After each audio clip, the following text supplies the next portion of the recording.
Feliz y bendecido día. Bienvenidos a su devocional A Solas con Jesús. Bendición de lo alto.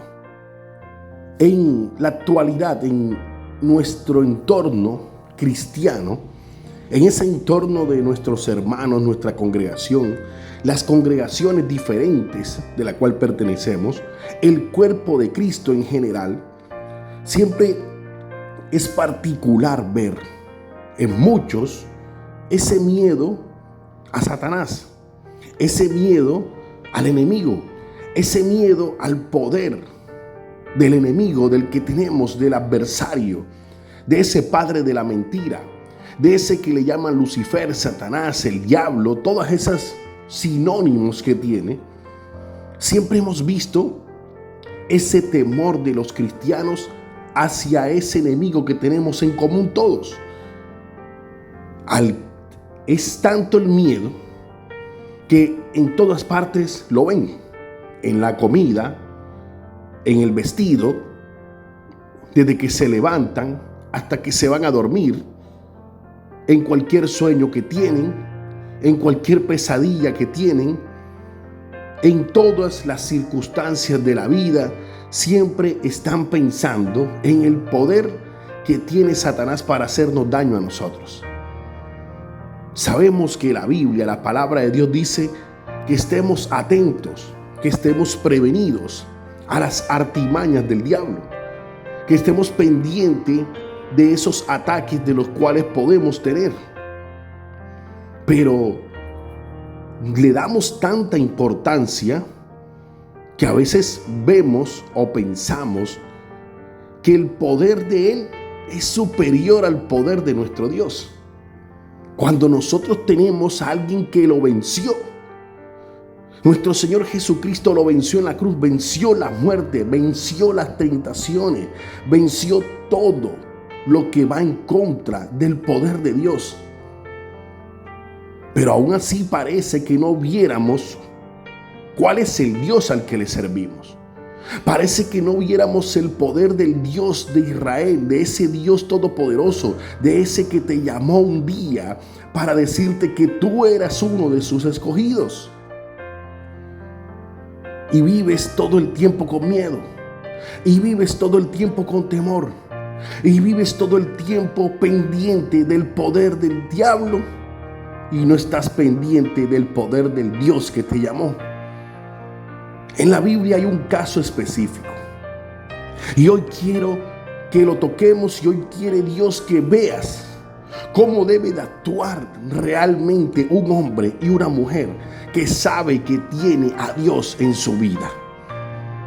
Hay un hombre en la Biblia que se llama David, del cual era un pastor de ovejas, del cual nadie sabía de él, porque era el último de sus hijos y estaba por allá, el hijo de Isaí, allá en el rebaño, allá en el monte cuidando ovejas.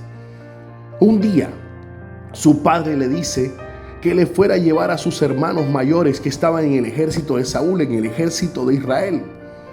Le dijo que le fueran a llevar la comida a ellos. Y David hizo caso, se fue hasta allá a llevar la comida. Y en el momento en que fue a llevar la comida, había un hombre filisteo, un gigante llamado Goliat, el cual gritaba, el cual ofendía, el cual amenazaba a los hombres del ejército del Dios viviente. Le decía: vengan, que tienen miedo, los derrotaré. El que me derrote, nosotros seremos esclavos de ustedes, decía Goliat. Pero si yo los derroto, ustedes serán mis esclavos. Siempre decía lo mismo.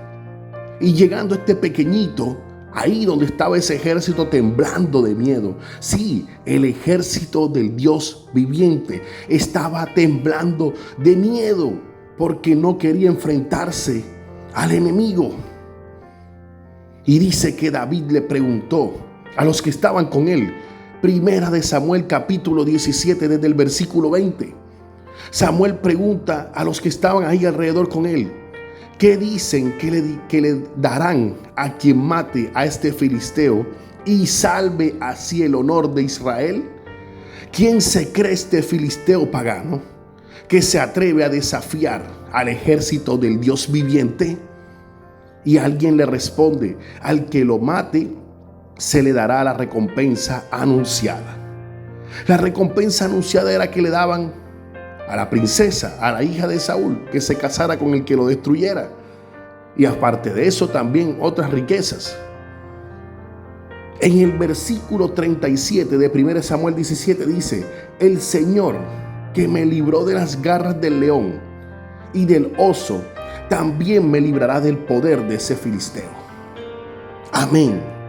El Señor que me libró de las garras del oso y de las garras del león, decía David, porque David le contó al rey que él, allá donde pastoreaba ovejas, lo atacaban los leones, lo atacaban los osos cuando querían destruir o comerse o matar una de las ovejas, y él, siendo un pequeño, tenía que enfrentarse a los leones, a los osos. Y así como Dios le daba la fuerza, la sabiduría, la inteligencia para poder derrotar a los enemigos en ese momento, que eran osos y leones, Dios también iba a estar con él para derrotar a ese gigante, al filisteo que estaba de frente de él. Y a veces a nosotros como cristianos se nos olvida que tenemos un Dios poderoso, que tenemos un Dios grande, que tenemos un Dios que nos libró del pecado un día, que te dijo: ven, estás conmigo, yo te elijo, yo te escojo. Nos sacó, nos limpió, vencimos al pecado un día gracias a la gracia de nuestro Señor Jesucristo. Y hoy le tenemos miedo a un sueño. Hoy le tenemos miedo a una comida, hoy le tenemos miedo a una ropa, hoy le tenemos miedo a cualquier cosa que nos pase por el frente, porque le tenemos más miedo al enemigo, al poder del diablo, que tener confianza en el Dios todopoderoso que está contigo todo el tiempo. Debes de saber algo. Si eres un hombre y una mujer de Dios con gran poder y con gran fuerza, tienes que darte cuenta de que tienes un Dios grande y poderoso, el cual vence cualquier adversidad, el cual vence cualquier enemigo que se te pase por donde sea, por donde quiera. Tenemos un Dios que nos libró, siempre nos está librando, siempre nos está salvando, siempre nos está guardando, siempre nos está cuidando, siempre camina con nosotros. Como cualquier escolta que está siempre a la espalda de nosotros, Dios está ahí caminando contigo día a día. ¿Cuál es el miedo al enemigo en todo lo que te pasa? Hoy Dios te dice: yo soy más fuerte y más poderoso que el enemigo que sea que se te enfrente en cualquier momento de tu vida. Date cuenta que tienes al Dios todopoderoso, al Dios de Israel, al Dios viviente. David sabía con quién estaba. Por eso decía: ¿quién se cree este filisteo para amenazar, para atrever a hablar del Dios de Israel? ¿Quién se cree el enemigo que puede amenazar a un hijo de Dios? ¿Quién se cree el enemigo que puede atacar a un hijo de Dios? Cuando tú hablas con valentía, cuando tú hablas con poder, cuando tú hablas con sabiduría, cuando tú hablas sabiendo y confiando que tienes un Dios poderoso, ningún enemigo te podrá hacer daño. Por eso hoy, mis queridos amigos, amigas y hermanos que están escuchando, dale poder a Dios en tu vida y no al enemigo que lo ves por todas partes. Señor, te damos gracias, Padre. Gracias porque tú eres bueno y misericordioso con cada uno de nosotros. Padre, haznos valientes. Haznos hombres y mujeres de valor, como David, que se enfrentaba y no importaba con quién de frente, porque sabía el poder del Dios de Israel, el poder del Dios viviente. Te lo pedimos en el nombre poderoso de Jesús. Amén y amén. Bueno, mis queridos amigos y hermanos, se despide usted su hermano Dairo Consuegra, líder de caballeros de la Iglesia de Dios de la Profecía. Saludos para todos y ya sabes que Dios, el Señor, te libró. Bye bye.